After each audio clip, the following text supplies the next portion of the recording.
दोस्तों, जैसा कि हम सभी जानते हैं कि कुछ स्टेट्स और यूनियन टेरिटरीज में एसआईआर का सेकेंड फेज शुरू हो चुका है। इस ताल्लुक से एसआईआर का क्या प्रोसीजर रहेगा और आपको कौन कौन से डॉक्यूमेंट्स तैयार करना है, इसकी डिटेल वीडियो पहले से बनाई जा चुकी है। अगर आपने वो नहीं देखी है तो मैं सजेस्ट करूंगा कि पहले उस वीडियो को देख लें ताकि इस वीडियो को समझने में आसानी हो। जैसे ही एसआईआर का ऐलान हुआ, कई लोगों के जहन में कई तरह के सवालात और अपने डॉक्यूमेंट्स को सही करवाने की फिक्र शुरू हुई।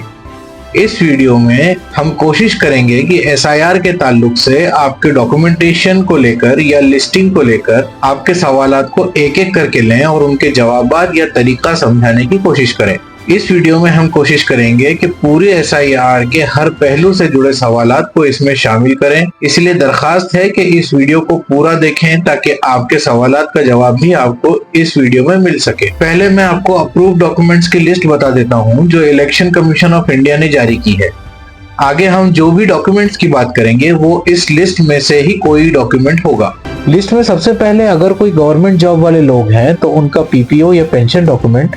सेकंड नंबर पर ऐसे डॉक्यूमेंट जो 1 जुलाई 1987 से पहले बैंक से, पोस्ट ऑफिस से, एलआईसी से, सेंट्रल गवर्नमेंट से, स्टेट गवर्नमेंट से, नगर पंचायत, जिला पंचायत, नगर पालिका, नगर परिषद, इन सब जगहों से जारी किए गए हों।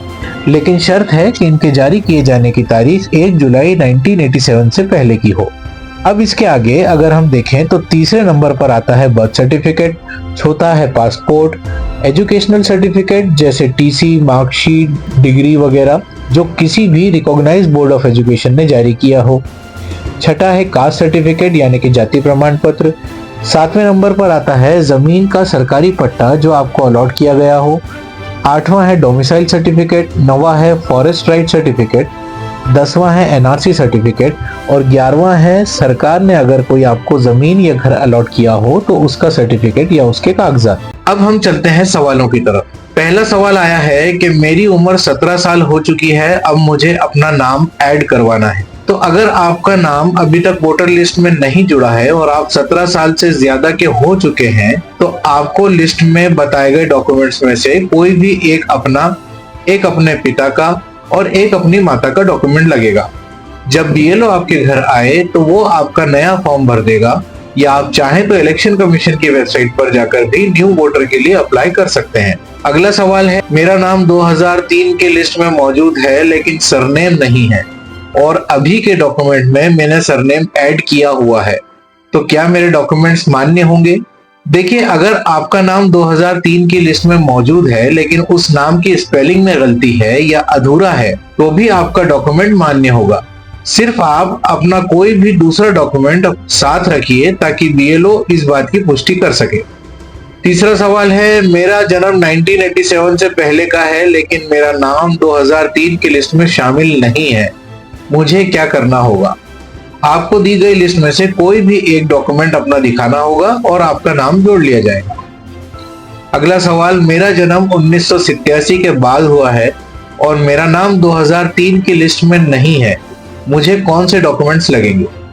देखिए, अगर आपका जन्म 1 जुलाई 1987 से लेकर 2 दिसंबर 2004 के बीच हुआ है तो आपको लिस्ट में बताए गए डॉक्यूमेंट्स में से कोई भी एक अपना और एक अपने माता या पिता में से किसी एक का दिखाना होगा। अगला सवाल है, मेरा नाम 2003 की लिस्ट में शामिल है लेकिन यूपी की लिस्ट में है और अब मैं मध्य प्रदेश में रहता हूं, तो इसका क्या करना होगा? देखिए, इसको अच्छी तरह समझ लें कि अगर आपका नाम 2003 की लिस्ट में शामिल है, भले ही हिंदुस्तान में कहीं से भी हो, तो आपका नाम मान्य होगा। आप इलेक्शन कमीशन की वेबसाइट पर जाकर अपने नाम वाली लिस्ट का प्रिंट निकाल कर रखें और बीएलओ को दिखा दें। इसके लिए आपको कोई भी डॉक्यूमेंट देने की जरूरत नहीं होगी। अगला सवाल है, शादी के बाद मेरे घर का एड्रेस चेंज हो गया है और मेरे डॉक्यूमेंट्स में पुराना एड्रेस ही है, तो क्या मेरे डॉक्यूमेंट मान्य होंगे? जी, आपके डॉक्यूमेंट बिल्कुल मान्य होंगे, लेकिन कोशिश करें कि आप अपने डॉक्यूमेंट्स में सही एड्रेस अपडेट करवा लें ताकि आगे भी कोई परेशानी ना आए। अगला सवाल लेते हैं, शादी के बाद मेरा नाम चेंज हुआ है लेकिन डॉक्यूमेंट में पुराना नाम ही है, तो इसके लिए क्या करना है? देखिए, इसमें 2 सूरत हो सकती हैं। पहला तो ये कि आपका नाम मौखिक रूप से बदला गया है और डॉक्यूमेंट सब आपके पुराने नाम से ही हैं, तो सरकार के लिए आपका नाम वही है जो डॉक्यूमेंट में है, आपकी एंट्री भी उसी नाम से होगी। दूसरा सिनेरियो यह है कि आपने अपना नाम चेंज करवाने के लिए बाकायदा प्रेस विज्ञप्ति या जाहिर सूचना अपने वकील के माध्यम से जारी की और उसका एफिडेविट भी बनवाया, तो आधिकारिक तौर पर अब आपका नाम चेंज हो चुका है। अब आप इस प्रेस विज्ञप्ति और एफिडेविट के आधार पर अपने डॉक्यूमेंट्स पर नाम अपडेट करवा सकते हैं। अगला सवाल है, मेरी पैदाइश 1987 से पहले की है और मेरे पास 10th की मार्कशीट है और एक्सपायर्ड पासपोर्ट है, मुझे क्या करना होगा? देखिए, अगर आपकी पैदाइश 1987 से पहले की है और आपके पास एक पासपोर्ट है, भले ही वो एक्सपायर्ड हो लेकिन वो इंडियन पासपोर्ट है, उसके अंदर आपकी जन्म तारीख दर्ज है कि आप 1987 से पहले से इंडिया के सिटीजन रहे, तो आपके दोनों डॉक्यूमेंट्स यानी कि 10th की मार्कशीट भी लग जाएगी और एक्सपायर्ड पासपोर्ट भी काम आ जाएगा।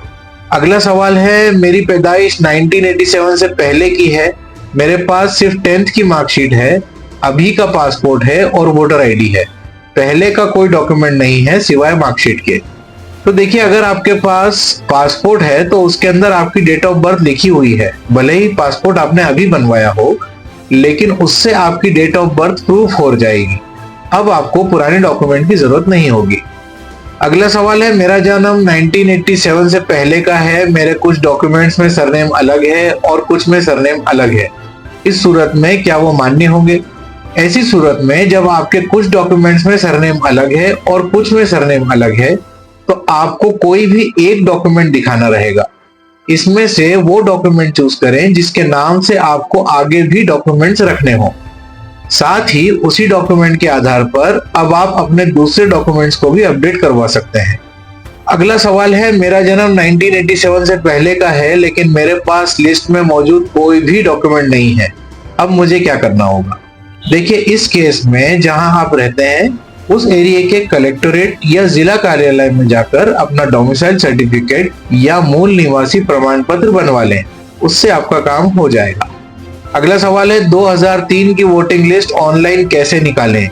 क्या एपिक नंबर या परिवार की डिटेल्स हमें खुद निकालना जरूरी है? देखिए, 2003 की वोटर लिस्ट आप खुद निकाल सकते हैं।